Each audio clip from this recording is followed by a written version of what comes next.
Last night at the Game Awards, Hideo Kojima finally received the award he so very much deserves, the Industry Icon Award.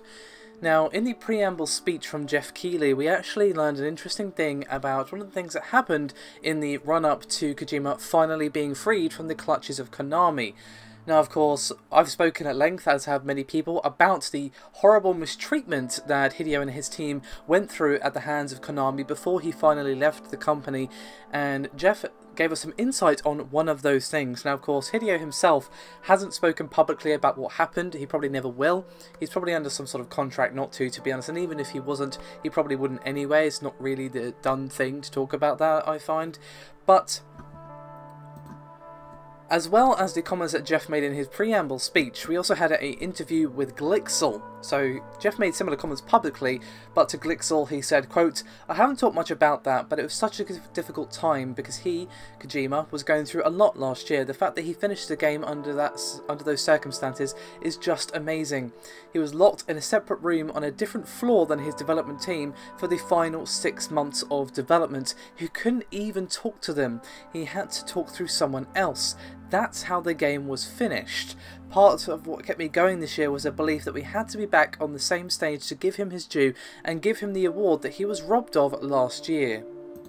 So when he was on the stage, he referenced the fact that Hideo was locked in a room. He obviously didn't go into such detail on stage, but he did state publicly that this is something that he unfortunately experienced in the months leading up to him finishing Phantom Pain and of course leaving the company.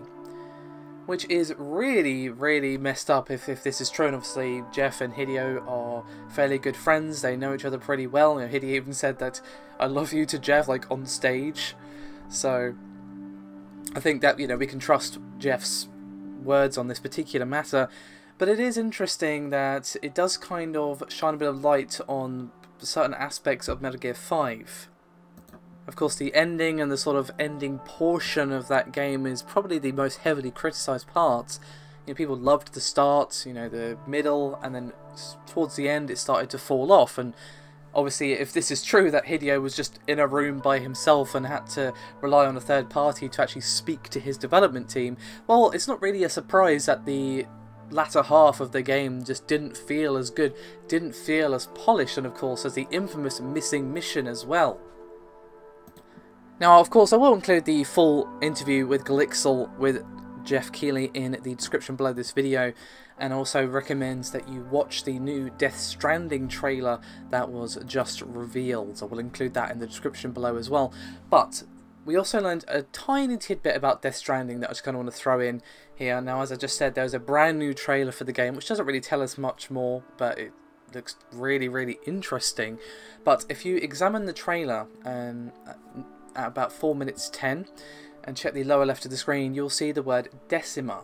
Now, this isn't particularly evidence of much by itself, but Kojima does have a habit of including the engine name for his games in trailers, so this points to it being a Decima engine. Now, there's also another comment from the industry insider Shinobi602 in a NeoGAF thread where he says, quote, "Gorilla's engine putting in work." Now, of course, as Hideo is working closely with Sony for this particular title, it would make sense that he would have access to Guerrilla Games' in-house engine. So, interesting stuff.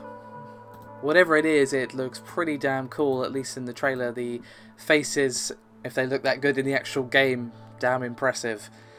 So, that's pretty messed up if Kojima went through that, but he came through. I would say he's in a much better place now, got his own studio, working with Sony, who he's had a good relationship with for years. Of course, he's now free of Konami, and he finally got the award that he was robbed of last year.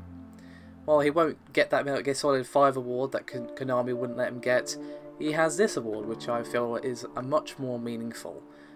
And hopefully he'll get lots of awards in the future and not have to experience that kind of bullshit ever again. So, that's me done for this video. Let me know what you think of the Death Stranding trailer and everything I've discussed in this video. Thank you very much for watching again, and I'll see you next time.